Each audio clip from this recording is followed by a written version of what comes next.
السلام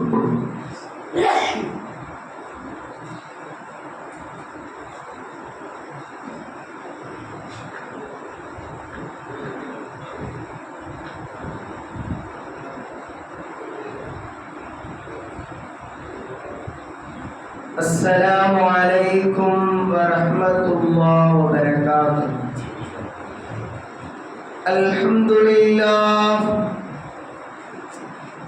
الحمد لله نحمده ونستعينه ونستغفره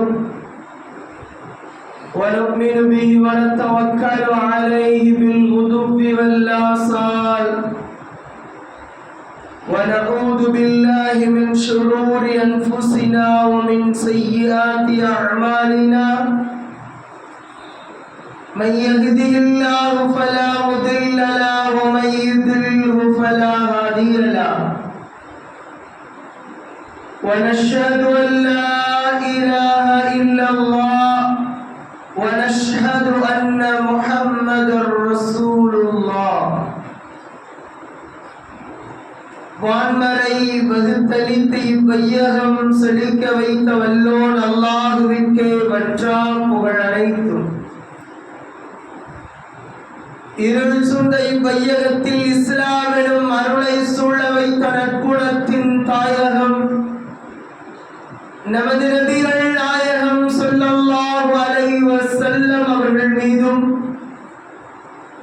அவர்களது பரிசுத்தமான குடும்பத்தினர் மீதும் அவர்களது வாழ்வை தனது வாழ்வாக ஏற்று பின்பற்றி வாழ்ந்த உத்தம சத்திய சஹாபாக்கள்,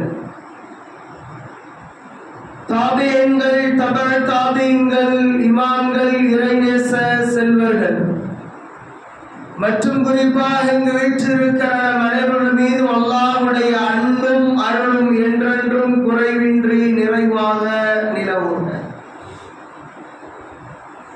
இறை இல்லமாம் காபா ஷரீஃபையும் இறை தூதுவரின் பூங்காவனமாம் ரவுதா ஷரீஃபையும் கனவிலும் நினைவிலும் கண்டுகளித்து உண்டு உறவாடி ஆனந்தமாய் அளவலாவி மகிழ்கிற நல்ல நசீபினை அல்லாஹ் நமக்கும் நாம் நேசிக்கிற மக்களுக்கும் நம்மை நேசிக்கிற மக்களுக்கும் அல்லாஹ் அருள் புரிவாராக. ஆரோக்கியமான நல்வளத்தையும் நற்சுகத்தையும் அல்லாஹ் இடத்தில் யாவருக்கும் அல்லாஹ் அருள் புரியட்டும். பெரும்பு கொண்ட பெரியோர்களே, அன்பிற்கினிய ஜமாத்தினர்களே, புனிதம் நிறைந்த இந்த ஜும்மா மேடையில், வெள்ளி மேடையில் என்ன பேசுவோம் என சென்ற வாரம் குறிப்பிட்டதை போல இந்த நாளின் மகத்துவத்தை குறித்து, தொழிலாளர்கள் உழைப்பாளர்களுடைய மேன்மை குறித்து, இஸ்லாம் எதை இயம்புகிறது என்பதை குறித்து, இஸ்லாத்தின் பார்வையில் மேடே, இஸ்லாத்தின் பார்வையில் ஃபர்ஸ்ட் மே 1 தினத்தை நாம் தெரியவிருக்கிறோம். இந்த உழைப்பால் இந்த உலகம் உயர்வடைகிறது. உழைப்பு இல்லாதவன் பிணத்திற்கு சமமாவான். அந்த உலகம் உவகை அடையவும், இந்த உலகம் ஓய்வின்றி சுழன்று நிற்பதற்கும் உழைப்பாளர்கள், தொழிலாளர்கள் என்ற அந்த ஒரு சக்தி, அந்த சக்தியின் மூலமாக இந்த பிரபஞ்சம் இயங்குகிறது. அவர் தொழிலாளர்களை கொண்டாட சொல்லக்கூடிய நம்முடைய இஸ்லாமிய மார்க்கம், தொழில் முனைவோரை நமக்கு ஊக்கப்படுத்துகிற இஸ்லாமிய மார்க்கம், அவர்களுக்கு சோர்வு ஏற்படுகிற பொழுது, களைப்பு ஏற்படுகிற பொழுது அவர்களை ஊக்குவிக்கிற இஸ்லாமிய மார்க்கம், அந்த மேன்மையை குறித்து எல்லாம் நமக்கு பாடம் நடத்துகிறது. பண்பிகளாக, பக்குவமாக பெருமானார் ரசூலுல்லாஹி ஸல்லல்லாஹு அலைஹி வஸல்லம் வாழ்வியலும் வான்மறையின் வசனங்கள் ஊடாக அல்லாஹ் ரப்பல் ஆலமீன் நமக்கு உணர்த்தி தருவதுண்டு. அந்த அடிப்படையில் அன்பிற்கினியவர்களே, உலக அரங்கில் இந்த மே தினத்தை எப்பொழுது கொண்டாடுகிறார்கள் என்று சொன்னால், அமெரிக்க மண்ணில் பெரும் புரட்சி ஏற்படுகிற பொழுது 1886 தொடங்கி அமெரிக்காவில் சிகாகோ நகரில் தொழிலாளர்களுக்கு உண்டான சுதந்திரம், தொழிலாளர்களுக்கு உண்டான அந்த ஓய்வும், தொழிலாளர்களுக்கு 24 மணி நேரம் என்றால் 15-18 மணி நேரம் உழைத்து ஓடாய் தேய்கிற மக்கள், இதற்காக வேண்டி இந்த உலகம் விழிப்புணர்வு பெற வேண்டும் என்பதற்காக வேண்டி 1886 அமெரிக்கா சிகாகோ நகரில் ஒரு கூட்டம் நியமிக்கப்பட்டு அப்பொழுதிருந்து போராட்டங்கள் தொடங்கப்பட்டு, அதற்கு அடுத்ததாக 2-3 ஆண்டுகள் கழித்து 1889 பிரான்ஸ்ல இதனுடைய இன்டர்நேஷனல் அளவில் உலக அரங்கில் பெரிய ஒரு எழுச்சியும் புரட்சியும் ஏற்பட்டு அதனின் விடியலாக, அதனின் விடுதலையாக கொண்டாடப்படுவதுதான் 1890களில் இது தொடங்கி இந்த உழைப்பாளர்கள் தினம் மே டே கொண்டாடப்படுகிறது. இதற்கு நீண்ட நெடிய வரலாறுகள் உண்டு.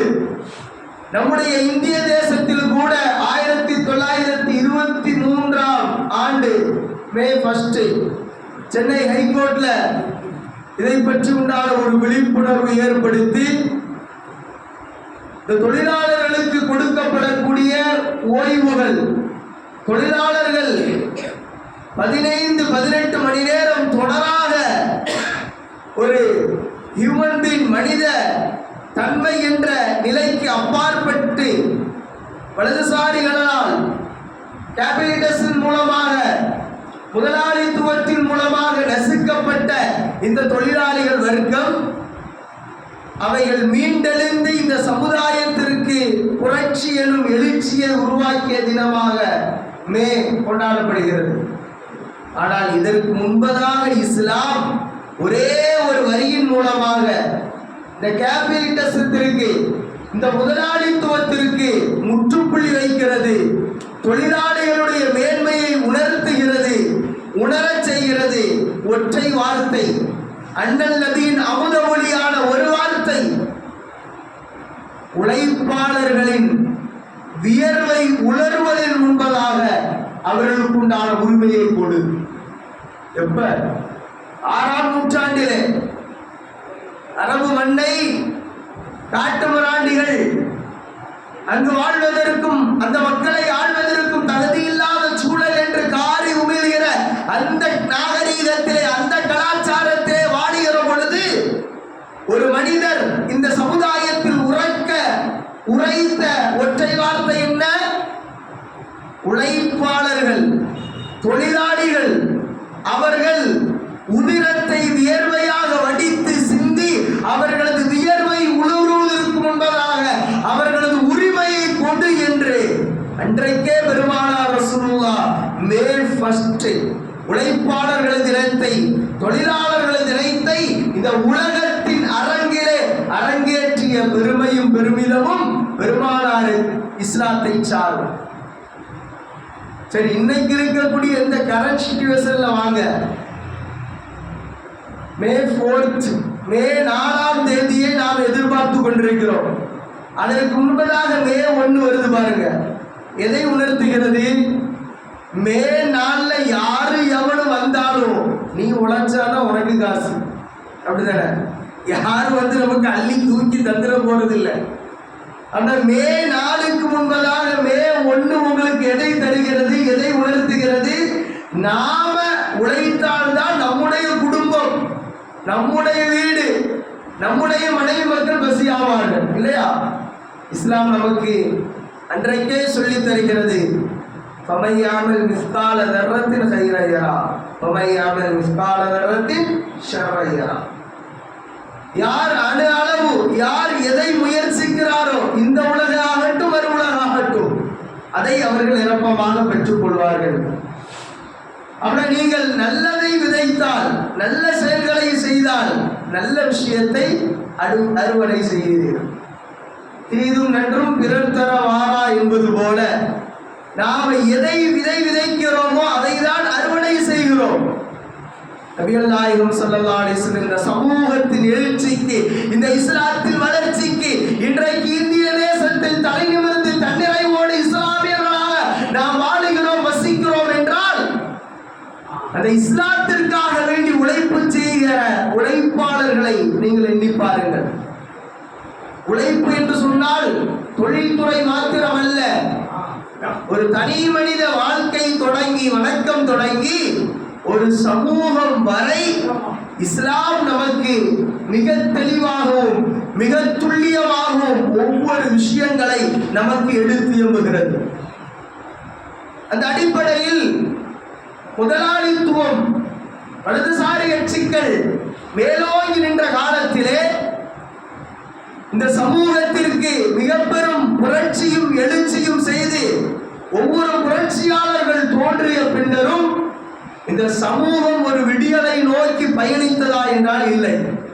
இன்றைக்கும் தொழிலாளிகள், இன்றைக்கும் உழைப்பாளர்கள் அடிமைகளாக்கப்பட்டு நசுக்கப்பட்டு கொண்டிருக்கிற அவலங்கள் சோமாலியா போன்ற நாடுகளிலே சோக கதைகளாக நாம் பார்க்கிறோம்.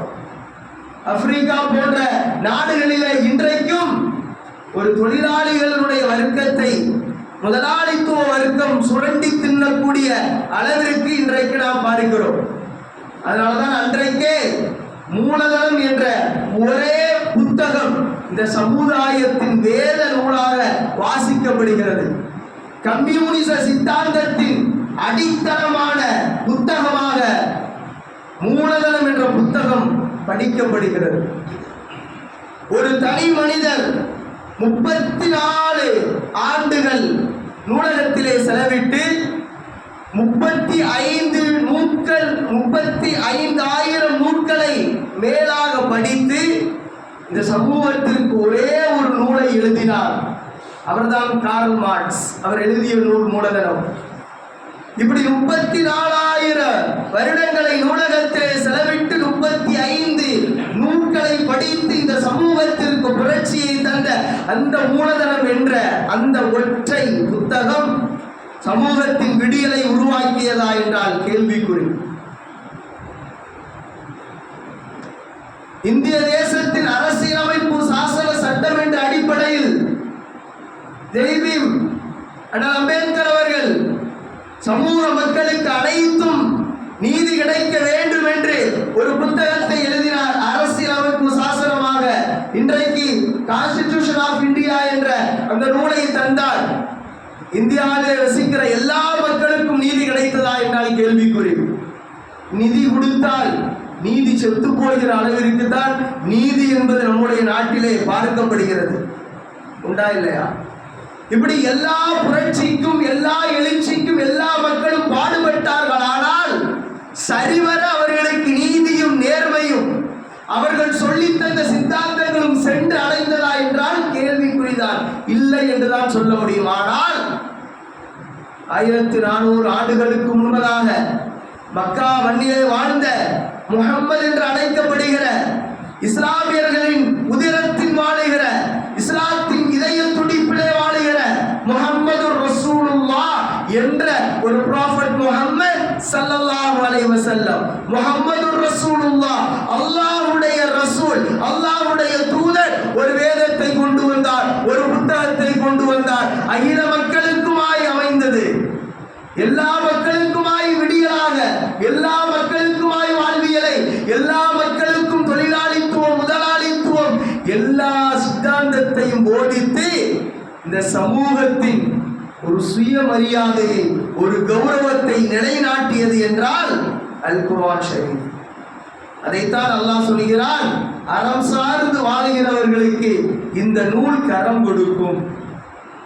எல்லா புத்தகத்தையும் பார்க்கிறோம், படிக்கிறோம், வாசிக்கிறோம். வெறும் வார்த்தையாக கடந்து விட்டு போகக்கூடிய இந்த உலகில் அதில் சொல்லப்படக்கூடிய ஒவ்வொரு வரிகளையும் வேர்டு பை வேர்டாக, ஒவ்வொரு வார்த்தையாக தன்னுடைய வாழ்க்கையிலே நடைமுறை கொள்ள வேண்டும் என்பது இஸ்லாத்தினுடைய கடமை.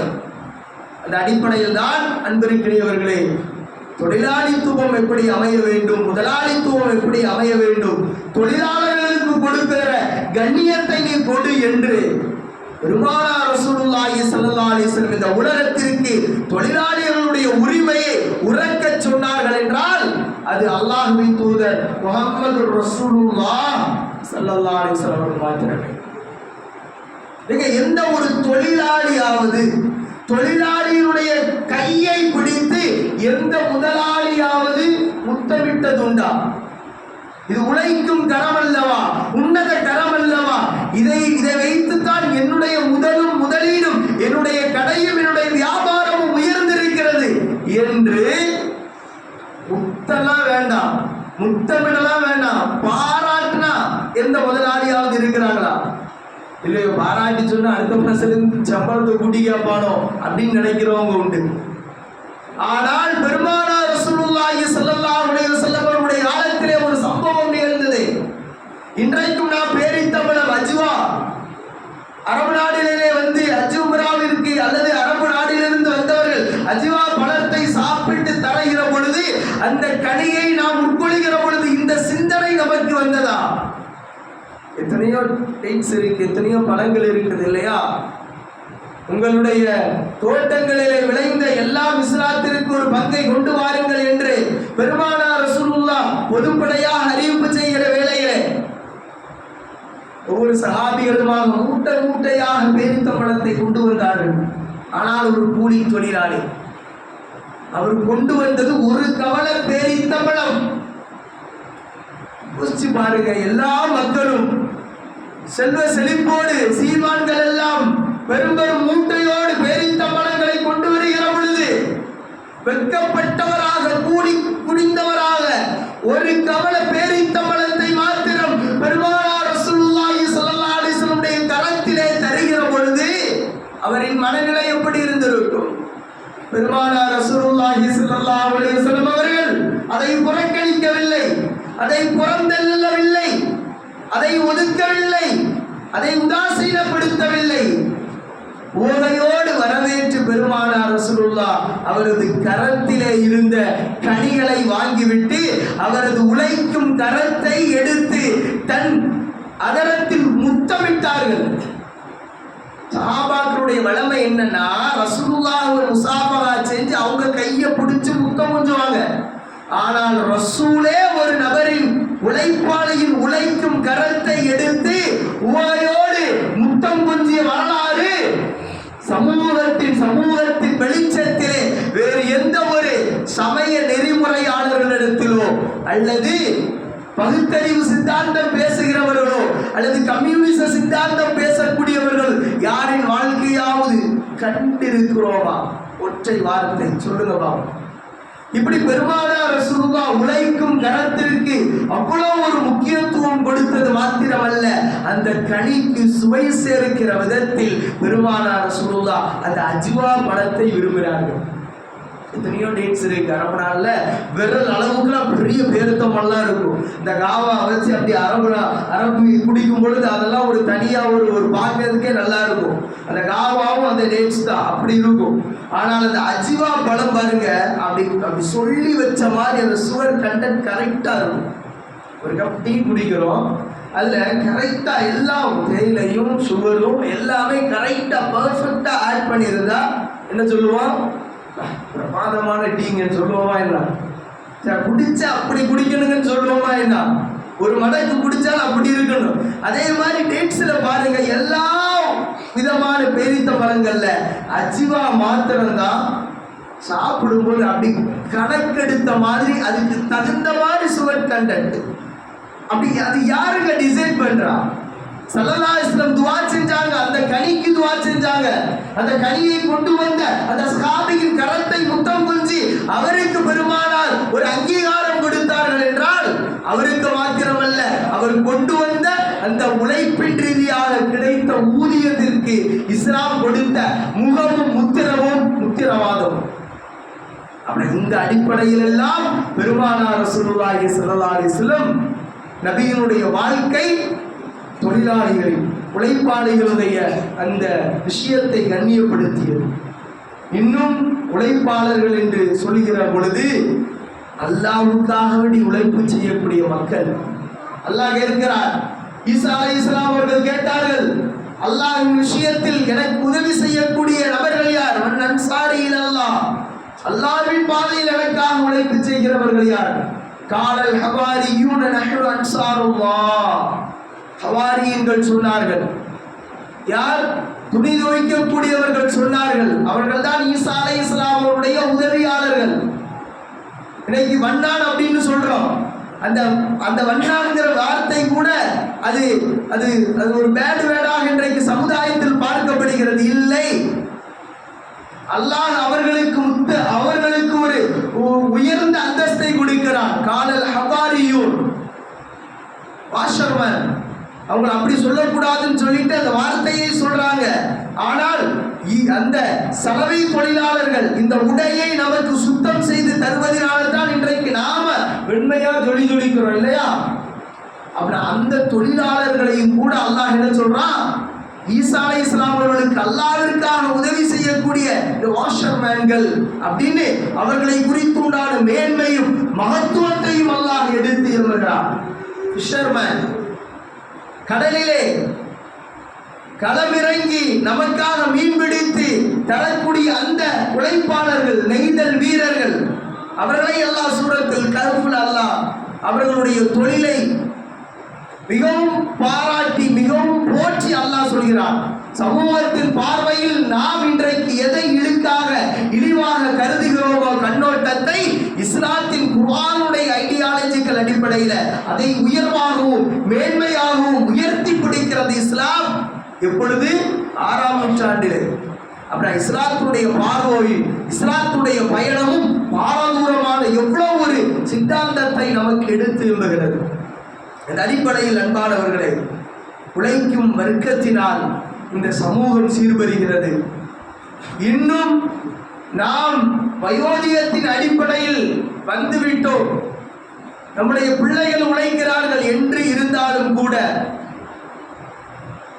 மகன் சிறு தொகையை நமக்கு தருகிறார் என்று இருந்தாலும் கூட, இஸ்லாம் என்ன சொல்கிறது என்றால், உங்களுக்கு பெற்றோராகிய தகப்பனுக்கு அத்தாமார்களுக்கு மகன் செய்கிற கடமை ஒன்று உண்டு. பாக்கெட் மணியாக அல்லது அவர் கொடுக்கக்கூடிய கடமை இருந்தாலும் அவர் தான தர்மம் வழங்க வேண்டுமா இல்லையா? அவர் தான தர்மம் வழங்க வேண்டும். அந்த தர்மம் வழங்குவதற்காக வேண்டியாவது நீங்கள் உழையுங்கள் என்று இஸ்லாம் சொல்கிறது. புரியுதா? எத்தனையோ நபர்கள் எதுவுமே இல்லைன்னு கையேந்துறாங்கல்ல. கையே நமக்கு பலமா இருக்குது. பெர்னாஷாட்ட ஒரு இளைஞர் கேட்டாரா, நான் தொழில் தொடங்கணும், எனக்காக ஒரு முதலீடு தாருங்கள் என்று கேட்கிற பொழுது பெர்னாஷா சொன்ன வார்த்தை, அழகான வார்த்தை சொன்னாரா, நான் ஒரு அமௌண்ட் தரேன், அதற்கு பகலாக உன்னுடைய ரைட் ஹேண்டையும் அடுத்து இன்னொரு அமௌண்ட் தரேன், அடுத்த லெஃப்ட் ஹேண்டையும் தருவியான்னு கேட்டாராம். வந்த வாலிபர் சொன்னாரா, தொழில் தொடங்கணும் அப்படின்னு உன்கிட்ட ஏதாவது ஹெல்ப் கேட்டா ஒரு பெரிய மனுஷன், நீ கையை தெரியா காலை தெரியான்னு கேட்கிற அப்படின்னு கேட்டவன பெர்னாஷா சொன்னாரா, வெறும் கை என்பது மூடதனம், வீரர்கள் 10 என்பதுதான் மூலதனம் என்று இந்த வார்த்தைக்கு சொந்தக்காரர் பெர்னாஷா. அப்படி எதுவுமே இல்லைன்னு நாம கிடப்பதை விட உங்களுக்காக நீங்கள் தான தர்மம் வழங்கணும், அதற்காக வேண்டியாவது உழையுங்கள். உங்க மகன் தானார் அது வேற விஷயம். ஆனா நமக்கு நாம தான தர்மம் செய்யணுமா இல்லையா? அதற்காக வேண்டியாவது உழையுங்கள் என்று இஸ்லாம் சொல்லித்தரக்கூடிய ஒரு சமய நெறி இஸ்லாமியமாய். இந்த அடிப்படையில் நண்பர்கிடையவர்களை, இந்த உழைப்பால் உயர்ந்த உத்தமர்கள் ஏராளம் இருக்கிறார்கள். அதில் இன்றைக்கு இன்டர்நேஷனல் ஒர்க்கர்ஸ் டே என்று கொண்டாடப்படுகிறது. 2 விதமான வேலைகள் இருக்குது. ஒன்று ஹார்ட் ஒர்க், இன்னொன்று ஸ்மார்ட் ஒர்க். இன்னைக்கு மிதமா எல்லாரும் ஸ்மார்ட் ஒர்க்ல தான் போய்கிட்டு இருக்கோம். ஹார்ட் ஒர்க், நெத்தி வேர்வை நிலத்தில் செய்ய சிந்தி அளவிற்கு உண்டான வேலைகள் இன்றைக்கு விரல் விட்டு எண்ணக்கூடிய நிலைமை. அன்றைக்கெல்லாம் அப்படி வாழ்ந்ததினால்தான் ஆரோக்கியமாக இருந்தார்கள். ஹதீஸுடைய வாசகமும் இதுதான். வேலை என்றால் எது வரணும்? வியர்வை வரணும். அப்படின்னா வியர்வை உலரும் முன் அப்படின்னு ஸல்லல்லாஹு அலைஹி வஸல்லம் சொன்னாங்க அப்படின்னா என்ன பண்ணாங்க, அப்படி வேலை செய்யணும் அப்படிங்கிறத ஸல்லல்லாஹு அலைஹி வஸல்லம் சொல்லி தந்தாங்க. சரி, அது இல்லாம இன்னைக்கு ஸ்மார்ட் ஒர்க்குக்கு போறோம் அப்படின்னா முழுக்க முழுக்க அந்த மூளை சார்ந்த அந்த விஷயங்களும் இன்னைக்கு எல்லா விதமான எல்லாம் வந்துட்டு இதே மாதிரி நிறைய விஷயங்கள் ஐடி ஃபீல்டெல்லாம் வந்து உட்கார்ந்தே வேலை செஞ்சு செஞ்சு அவங்களுக்கு பல உடல் உபாதைகள் ஏற்படக்கூடிய நிலைமைகளை நம்ம பார்க்கிறோம். ஆக முடிந்த அளவிற்கு நமக்கு என்ன செய்யணும், ஒரு பிசிக்கலா நமக்கு ஒரு ஒர்க்கு வேணும். நபிகள் நாயகம் ஸல்லல்லாஹு அலைஹி வஸல்லம் அப்படிப்பட்ட ஒரு வேலையை தான் ஊக்குவித்தார்கள். இன்றைக்கு காலத்தின் கோலம், இன்றைக்கு காலத்தின் நிலைமை, விவசாயம் இதுவெல்லாம் அழிந்து கொண்டிருக்கிற ஒரு சூழலை நாம் பார்க்கிறோம். ஆக நாம் எவ்வளவு உழைக்கிறோமோ அது உடலுக்கும் ஆரோக்கியம், நாளை மறுமையிலும் நம்மை உயர்த்தும் என்பதை நாம் நல்ல விளங்கிக் கொள்ள வேண்டும்.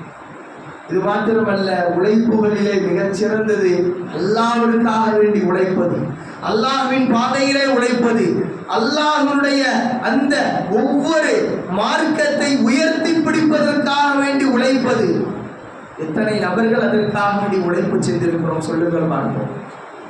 அல்ஃபசனத்தின் இல்லா 50 ஆமா, 950 ஆண்டுகள் நூஹ் அலைஹிஸ்ஸலாம் தன் சமுதாயத்தில் உழைப்பு செய்திருக்கிறார்கள் என்று நாம் குர்ஆனிலே படிக்கிறோமே. யோசித்து பாருங்கள், அல்லாஹ்வுடைய பாதையில் எவ்வளவு தூரம் அவர்கள் உழைப்பு செய்திருந்தால் இன்றைக்கு நாம் இந்த உயர்வை பெற்றிருப்போம். 63 ஆண்டு காலங்களில் பெருமானார் ரசூலுல்லாஹ் இந்த மக்கத்து மண்ணையும் மதீனத்து மண்ணையும் ஆண்டு அந்த மக்களை பண்படுத்தி அந்த மக்களை செப்பனிட்டு சீர்வர வைத்தார்கள் என்றால் அவர்களுடைய உழைப்பின் மேன்மையும் மகத்துவமும் எவ்வளவு தூரம் உயர்ந்திருக்கிறது என்று பாருங்கள். இப்படியாக உழைப்பினால் உயர்ந்த உத்தமர்கள் ஏராளம் இருக்க நாம் இன்றைக்கு உழைக்காமல் அப்படியே ஒரு சோம்பேறிகளாக வாழுகிற ஒவ்வொரு மனிதனையும் இஸ்லாம் வெறுக்கிறது. அவன் ஷைத்தானுக்கு நிகரானவன் என்று இஸ்லாம் நமக்கு போதிக்கிறது. எனவே ஒரு மனிதன் உண்ணக்கூடிய ஹலாலான உணவில் மிகச் சிறந்தது என்னவென்றால் அவருடைய கரங்களால் உழைத்து அந்த மக்களுக்கு உண்ண கொடுப்பதுதான் ஒரு மனிதன் செய்யக்கூடிய ஹலாலான உணவிலே உயர்ந்த உணவு என்று நபிகள் நாயகம் ஸல்லல்லாஹு அலைஹி வஸல்லம் அவர்கள் சொல்லியிருக்கிறார். அந்த அடிப்படையில் நண்பர்கிடையவர்களை நாம் உழைப்போம், உழைத்து கொண்டே இருப்போம். இன்றைக்கு இருக்கக்கூடிய இளைய தலைமுறையினருடைய மிகப்பெரிய ஒரு விஷயம் என்ன அப்படின்னா, நான் இந்த ஃபீல்டில் படிச்சிருக்கிறேன், இதுக்கு தகுந்த மாதிரி தான் எனக்கு வேலை கிடைக்கணும் அப்படின்ன மாதிரி அப்படியே இருக்கிறான். அந்த மக்கள்லாம் இன்றைக்கு போகும்போது இந்த பையனுக்கு ஸ்கில் பத்தல, அது பத்தல, இது பத்தலன்னு அவங்க சொல்லி ஒதுக்கக்கூடிய நிலைமையை நம்ம பார்க்கிறோம். அல்லாஹ் உங்களுக்கு கல்வியை தந்தான் என்றால் அந்த கல்வியை தந்த ரப்புல் ஆலமீன் அதற்குண்டான தொழிலை அல்லாஹ் தருவான், அதற்குண்டான ஒரு வேலையை அல்லாஹ் தருவான். அதற்காக வேண்டி அல்லாஹ் வேலையை தரட்டும்னு சொல்லிட்டு நம்ம ஒரு வேலையை பார்த்துட்டு இருக்க கூடாது. இதே மாதிரி இளைஞர்களை இன்னைக்கு நிறைய மக்கள் உருவாகி கொண்டிருக்கிறார்கள். படிச்சதுக்கு தான் கிடைக்கணும், நம்ம பிடிச்சதுக்கு தான் கிடைக்கணும் அப்படின்னா அவ்வளோதான், போக வேண்டியதான். அப்படின்னா இறைவன் நமக்கு தந்திருக்கக்கூடிய அறிவை என்னென்ன முறையில் பயன்படுத்தி நாம் அந்த ஒரு சூழலை உருவாக்க வேண்டும். பாதையில் பயணிப்பதை விட பாதையை உருவாக்கி அது உனக்கு அகென்ஸ்டா, உங்களுக்கு எதிராக எதிர்மறையாக இருந்தாலும் சரிதான், அந்த பாதையை உருவாக்கக்கூடிய ஒரு பொசிஷனை, பாதையை உருவாக்கக்கூடிய ஒரு மெத்தடை ஸல்லல்லாஹு அலைஹி வஸல்லம் ஒரே சம்பவத்தின் மூலமாக நமக்கு பழக்கிறாங்க. அந்த சம்பவம் நமக்கு அடுத்த சம்பவம் தான் இருந்தாலும் சொல்றேன்.